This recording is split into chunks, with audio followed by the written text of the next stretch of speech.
Hi there, it's Vern. It's Sunday. I don't know what date it is, but I know it's Sunday. I'm somewhere in Wyoming. I want to say near Laramie, Wyoming. The wind here is very strong. Y'all, this week has been a journey. And I say that because myself and Missouri have gone our separate ways. No, this has been a crazy week. I'm going to talk about the not fun stuff first, so that we can end on the fun stuff. I'm not super great in frame here, so I apologize for that. Oh, that's terrible. There we go. There we go. Okay, so I'm in Wyoming. Snow. I left Missouri yesterday. Snow came in, and it came in the direction that I was going. So there was a lot of my first 6 hours of travel, just very foggy, very powdery, where I couldn't see in front of me very well due to snow hitting the ground and then bouncing up, or snow just blowing through the air or being blown through the air. Felt like driving through Silent Hill a little bit, which was concerning. I got out of the snow and I thought heck yeah, we got this. The rest of this trip, it's going to be long, it's going to be boring, but it should be pretty well smooth sailing. And then I hit something. I was on the interstate, and a wolf, a coyote, a fox, a hyena, a four-legged wild creature that looked like a dog, just casually walked in front of my vehicle, and totally just sorry to be coarse here, but I just I accidentally, of course, I hit the shit out of that animal. There was a loud bang. Something flew up and hit my windshield. The windshield's fine.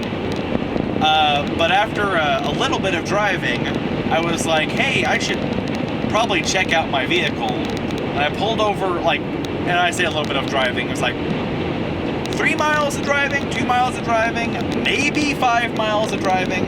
I pulled over at a rest stop and just saw a crater in my front bumper. And yeah, completely obliterated that. So I'm at the rest area and I see this giant crater and the remnants of my bumper just kind of dangling there. So I Googled what to do when you hit an animal. And, I didn't know this, but it seems obvious, but I didn't know it. You're supposed to call the police and let them know where you're at. Luckily, I was at a rest area, and I could be I'm at this rest area, going this way. Because I had no idea, what mile marker I was on or anything.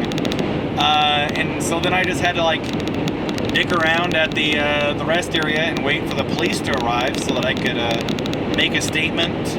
And they gave me a card with my accident number on it, and so insurance is going to contact me, or I'm going to contact insurance, something like that. It was more I feel terrible about hitting an animal. Again, not on purpose. I just casually walked in front of my vehicle while I was going, whatever the speed limit was, 70 miles per hour. And the way it walked, and with the conditions on the road and where I was at, if I had slammed on the brakes, I still would have hit it. And if I had swerved, that could have been real bad.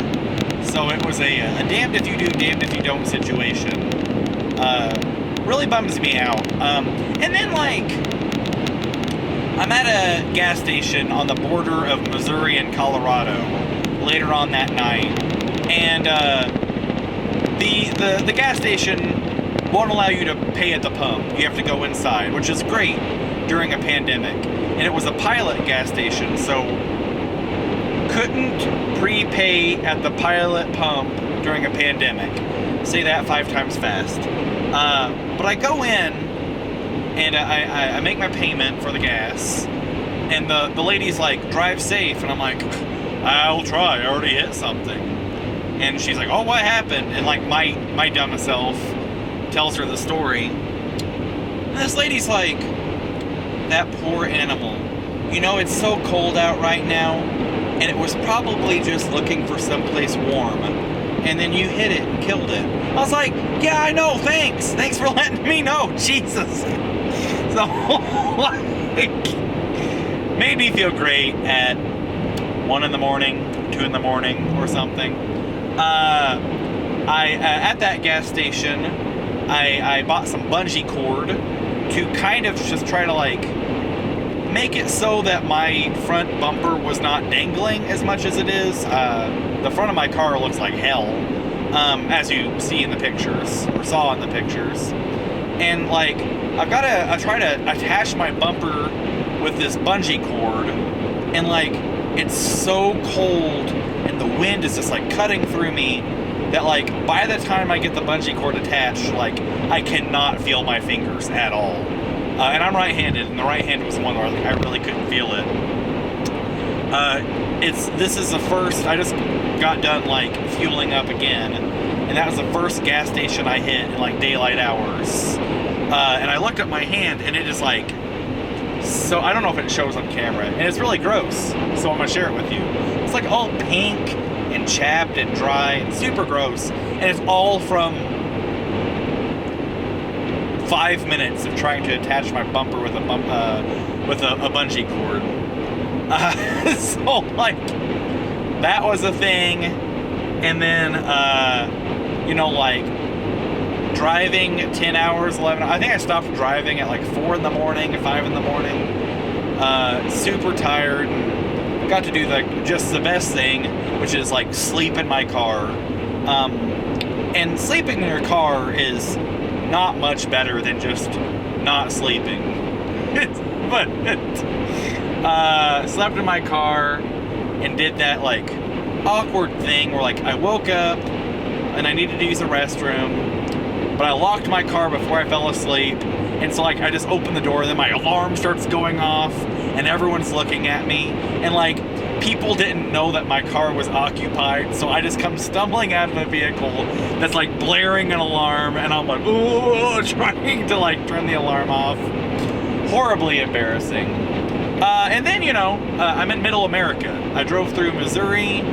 I hit the animal somewhere outside of Kansas City, or excuse me, somewhere outside of Topeka, on my way to Salinas, Kansas. And so I went through Missouri, Colorado, and now I'm in Wyoming. And man, driving through Middle America right now in this stage of human history is a frickin' bummer. Hardly, like, anyone wearing masks.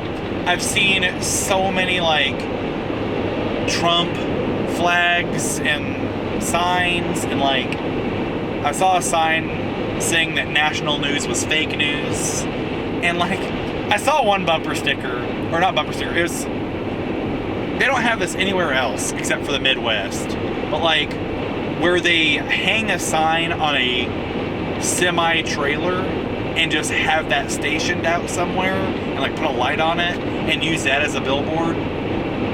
I saw one of those, and this one was painted, and the American flag painted on it, or maybe it was like a vinyl wrap, but the American flag, and it had Cheeto the Cheese Man, and it had a picture of him, and it said,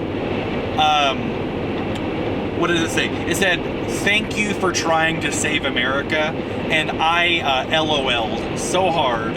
I was weirdly really appreciative of it at 2 in the morning, 3 in the morning, when I was, like, dog tired. Lots of dogs. So, like, seeing all that stuff and seeing people that just, like, don't care about science, it's been a huge bummer. The plus side is, The countryside out here is beautiful. But anyway, so yeah, it's been quite the journey. Did way more speaking to like police officers this past week than I ever anticipated doing. But it's all that stuff aside, it's been a very good week. This has been you know what, I'll say it, even with all these calamities and everything, this has been an incredible week. This has been a wonderful week. The week in ADR in Chalk City Studios in St. Louis was absolutely wonderful. Had a wonderful time with Engineer Sam and Engineer Paul. I spit a little bit there, I apologize. Had a wonderful time there. They, Chalk City and their staff treated myself and the cast that came in for ADR, treated us all so well. It was an amazing experience, and like, I thought ADR, the re-recording of lines that were no good, I thought it was going to be a lot more difficult than it was. I thought like we were essentially going to have to gut every single scene that this ADR was in. I thought we were just going to have to like re-record every line of dialogue in each scene that had bad lines of dialogue. And our experts who've been mixing the movie and the engineers in the studio assured me that the audio was good enough that we didn't have to do that. There was just a few like random lines throughout the production that needed re-recording. And so like, not only were we able to get the troublesome lines re-recorded, but we were able to get like lines that could go either way. We were able to get those re-recorded as well.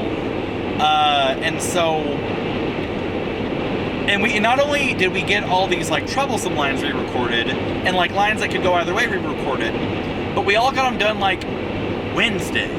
And we were booked. I'm sorry, I'm trying to fix the frame there. Not much better, but we were booked 5 days, Monday, Tuesday, Wednesday, Thursday, Friday. And we were booked, you know, like, if not full, close to full days every single one of those days. And so, like, making it so that, like, we got everything we wanted done, plus more re-recording-wise, ADR-wise, Wednesday was amazing. Like, middle of the day Wednesday. Amazing. And like, I'm so thankful. This movie has just the best cast. Everyone attached to this movie is so talented and so wonderful, and like, everyone were like so professional, and they were able to get their lines just re-recorded like so easy. I think I've explained this in a trillion blogs before, but ADR is essentially just like lip-syncing your performance, or just not lip-syncing your performance, but like doing a karaoke version of your performance, saying your lines over your lines. And everyone did it so well, and like, there were times where our talent got the line right on the first try, which is amazing, absolutely amazing. So cool. I do a lot of editing Puffin, and the Puffin Publishing Podcast, and sometimes like I'll have multiple timelines with dialogue for Puffin sketches, and sometimes like I'll mess up whenever I'm moving timelines around, and I'll have the same audio clip on two separate like audio tracks, but they'll be like one frame out of sync. And there were so many times when we were doing re-recording and I was listening in with the headphones where our talent, their new lines and their lines that are existing in the movie already sounded like that, or they were just like one frame out of sync. And so Engineer Sam was able just to like click the new audio recording and just drag it over like a frame, 2 frames, and it was perfect. It was amazing. It was really cool to see, and it was really cool to figure out what made the performances in the film sound the way they did.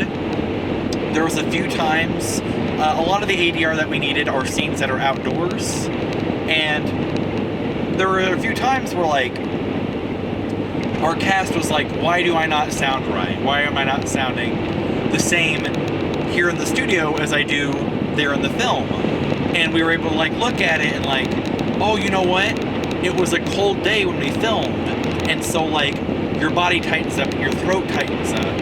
And there's maybe because, like, it's so cold, like, you're producing mucus, so there's, like, some, like, goobers in your nose, and that affects the way you sound, and your throat being closed up affects the way you sound, and you, like, holding your body tight to keep warm affects the way you sound, and, like, the way you stand affects the way you sound, and, like, getting into the science of the human voice and the way it sounds was really captivating. It was really fun. It was like, there we go.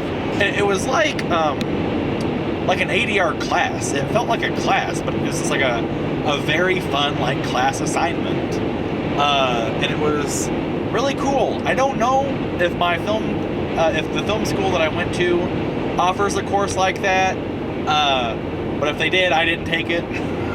So, like, it was cool, like, witnessing how that went down, and, like,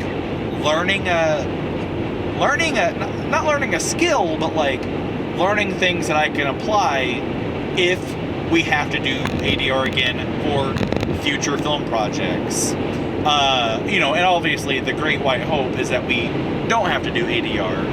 I think for my next things, I'm going to do, like, what the Safdie brothers do, the guys that made Uncut Gems and Good Time, and just, like, put microphones everywhere, just, like, mic up extras walking by in the background, and mic up, like, props and stuff like that, so that they don't have to do ADR. I think that's going to be the move from here on out. But in the event it does have to happen, I've got real life knowledge that I can apply.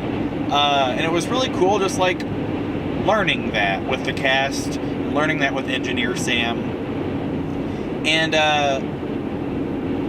just making that happen, and making this movie sound cool, making this movie sound good, making this movie sound cool, make it sound, like, deeper. And so because we got done with things early, we recorded Foley, which is essentially like sound effects. And so, like, there's one scene in particular, I'm saying it in a way so that you're surprised by it when you see it in the final film soon.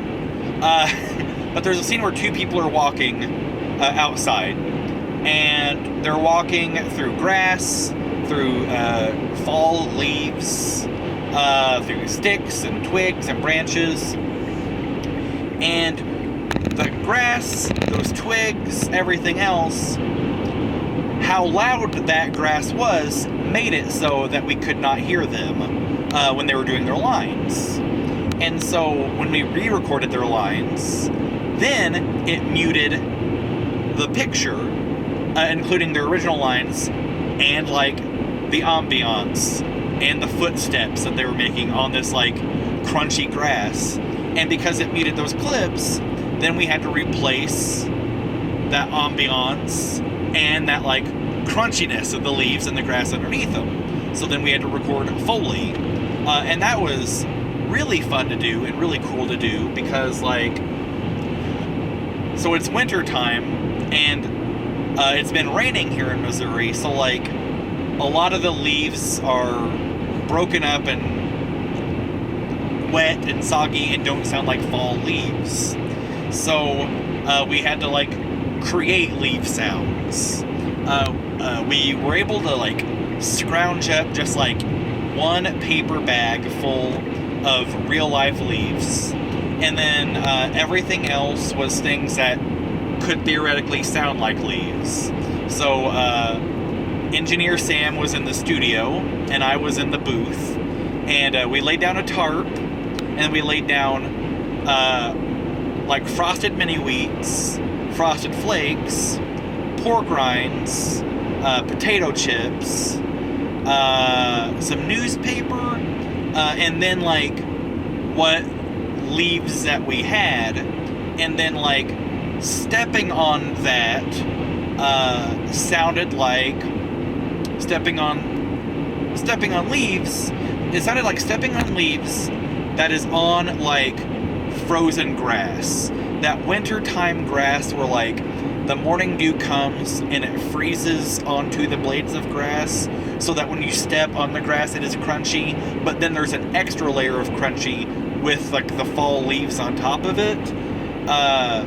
Stepping on this concoction of pork rinds and newspapers and potato chips and breakfast cereals and everything made it sound like you're walking through that type of grass. And considering that we filmed this scene that we needed ADR and Foley for during December of whatever year we filmed Pet Turtles in, like, it was perfect that it sounded like that.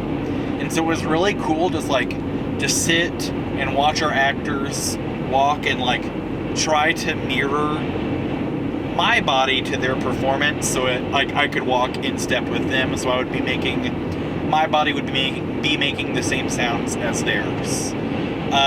It was really cool, and I'm gonna put some pictures up, or I'll have had some pictures up of those breakfast cereals and pork rinds and everything else. Look at me talking with my hands. So we did Foley for that.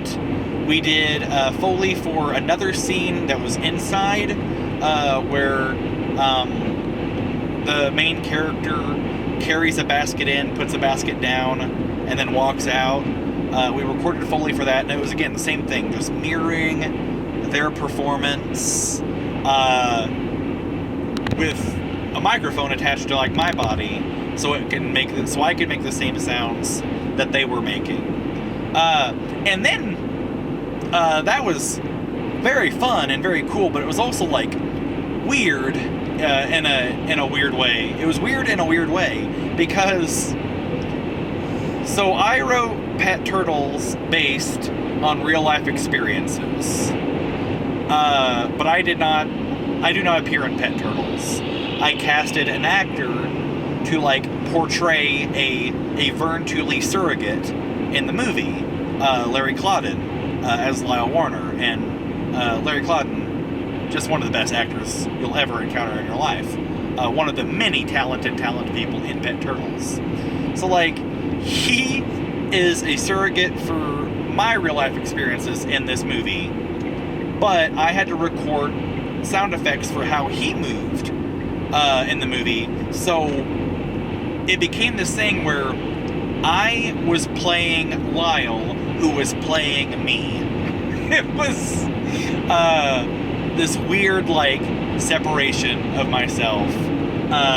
There's two characters in Pet Turtles that are based on me and my real life experiences, and I had to do Foley for both of them. So it was this weird like getting in touch with myself thing that I did, playing someone playing me. It was a bizarre experience, but a wonderful experience. We also got lucky in that we found this. Lyle, the main character of Pet Turtles, carries a wicker basket, like a picnic basket, and outside the studio, we found like a wicker trash can. We ended up using that to replace the sounds of the basket where we needed it. Without spoiling the movie, there's an intense scene, a weirdly, perhaps weirdly violent scene in the movie. You'll see it, and it'll make a lot more sense then. And it fits in with the movie perfectly, because this movie is a movie about how ridiculous life and grieving can be, and this scene is ridiculous. But anyway, like, there's a scene with just a random amount of violence, random like burst of violence, and we needed things to be destroyed. So like, I got to just like 5-star frog splash a wicker trash can, just destroyed the heck out of it. I body slammed it, I fell on top of it, all with microphones on top of me. I cut giant sections out of the wicker basket and like twisted it, like wrung it out like a dish rag, and listened to it snap and pop and all this stuff. I don't know if you can hear that dirt or gravel or whatever hitting my windshield. But I was like snapping and popping, so there's some wonderful footage of just me sitting in a giant mess, or not footage, but pictures of me sitting in a giant mess at a studio, and just I held the trash can and fell forward, and then I jumped on the basket. I did a 5-star frog splash onto this wicker trash can, and I totally bruised a rib. This right here underneath my tit hurts anytime I move it whatsoever, and like, man, sitting up from a laying down position is darn near excruciating. But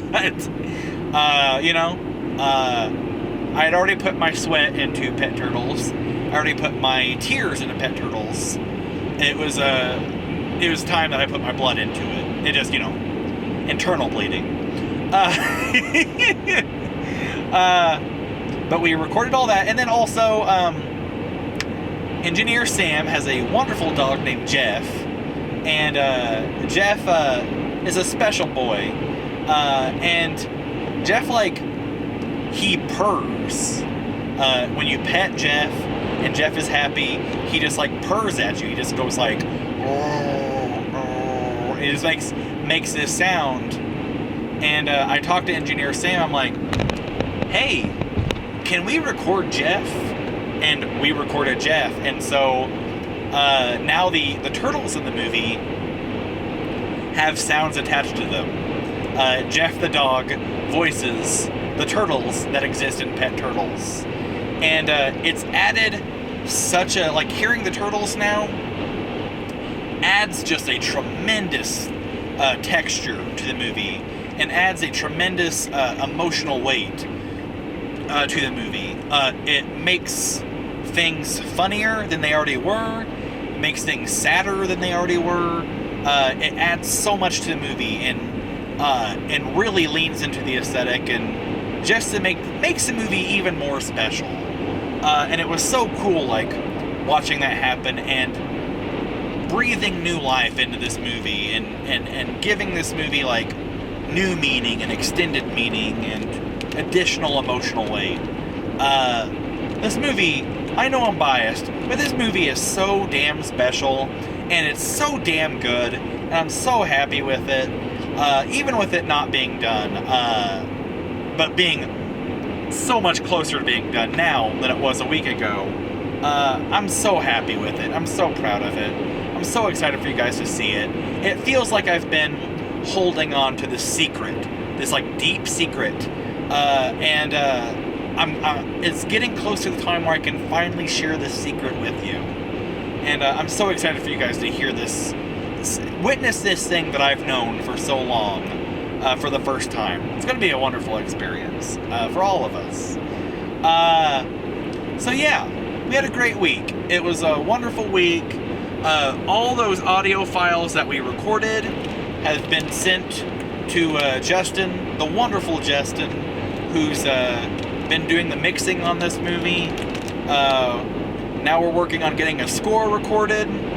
Forrest, my best friend in the whole universe, my creative partner, my tag team partner, my ride or die. He's got the footage now, and he's going to start colorizing it and color grading it and making it look like the movie I've always seen in my eyes, and added another layer of emotional depth and emotional weight to it. Guys, we're so close, and it feels so good. Even with a animal walking in front of my moving vehicle, and even with damn near losing a hand, and even with just like watching a significant portion of the country take major steps backwards. It's been a wonderful week. I've really enjoyed my time, and it's been great seeing some of my friends who worked on this movie in both cast positions and crew positions, seeing them in seeing them in a socially distanced, masked up setting, but still seeing them and hearing them, and being with my people, being with my tribe, being with my community, the Pet Turtles family. And we made new members of the Pet Turtles family. We introduced we got new folks attached to this, and all the new folks attached to this are just as wonderful as the folks that have been attached to this for so long. It's been a great week. I've really enjoyed myself. You can tell because I've been talking for 31 minutes now. So I'm going to start wrapping it up here. From where do we go from here? As I said, recording a score. Recording a score for the movie. I'll explain more later. Getting the film colorized, color graded, color corrected. Getting some credits in now that we know the full extent of people that have worked on this. We're real close. And before I can do that, I have to drive home, drive to Salt Lake City. Got to see my wife again. I've missed my wife. If I don't take any more breaks, and if I don't have to get gas anymore, and I think I will, but if I don't, I'll be seeing her in 5 hours. I'll be being at the homestead in 5 hours. The Great White Hope, and the plan right now is to be home in 5 hours and be asleep in 6 hours. Because I'm beat. This woke me up a great deal and got me all excited, as you can tell. But I know that shortly after I'm done recording this, I'm going to relapse in a big bad way. Yeah, it's I'm gonna get home, I'm gonna rest up, I'm gonna go to my second job tomorrow at Black Diamond Experts, because my first job is being a filmmaker, and I put in a lot of hours at being a filmmaker this week, and it was successful and wonderful. I told Forrest at the beginning of this week that the best case scenario for ADR would be anticlimactic. It's been this big thing that's been looming on the horizon for a long time. It's been a thing that I knew was going to be expensive and laborious and a real big deal. And it's a thing that I've had to conserve my finances for, but also conserve my mental and emotional and physical stamina for. And the best case scenario, as I told Forrest, would be that, like, when it was all said and done, I would think, like, oh, that was it?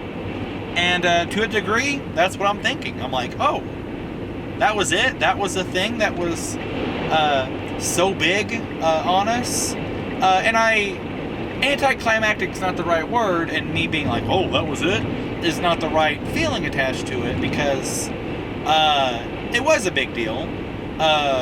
But it was a great time, it was a fun time, it was a joyous time, and it was, we didn't come in under the wire. We didn't barely get it done. We got it done, plus, like, we got the bonus questions right. And it was climactic, but not emotionally anticlimactic, if that makes any sense. I'm not feeling like, oh, we did it. I'm feeling like, we did it. Hell yeah. And it feels good to feel that way right now. We did it. We came, we saw, we conquered. We got ADR done. We got so much of Foley done. The remaining sound effects are things that cannot be recorded. They have to be created. And that's a whole other story. But we did it. And I'm feeling really good about it. So, there we go. So now, just I drive home. I get some sleep. I go back to my second job at Black Diamond Experts. I make some calls with Justin, send some emails to Justin, send some emails to Larry, start working on some end credits, and, just keep plugging away. but keep plugging away at a different thing, because we scratched something off the list. Feels good, man. So sorry to have talked your ear off. I think this is one of the longer ones I've ever done. I can't quite see the time code. 36 minutes. One of the longer vlogs, but you know, there's just a lot to cover this week. Sorry I didn't get a lot of footage of my time in the studio and pictures of my time in the studio. Of course, I've shared all that I could here, but in order to have gotten footage and pictures and whatnot, I would have had to focus on getting footage, and I wanted to focus on the big thing, the task at hand, and that's getting the project done. And we did that, you know, but that came at the expense of fun behind-the-scenes content for you all. So I apologize, but I hope you enjoy what you've seen and what I've sprinkled out throughout this, and if I have anything at the end of this to share with y'all. But yeah, that's what's going on, y'all. Thank you all so much for watching this. Thank you all so much for supporting me, supporting this movie. Your support has been warranted. It's all going to pay off in a big way sooner rather than later. We made an amazing movie, y'all. And I am doing an amazing moving right now. And so is the wind. It's strong winds. Anyway, I'm gonna log off this finally. I'm gonna quit pestering y'all and talking your all's ear off. Hope you all take care of yourselves. Thanks y'all so much for watching and supporting me and supporting Pet Turtles. I love y'all so much. Talk to you later. Peace out. Bye.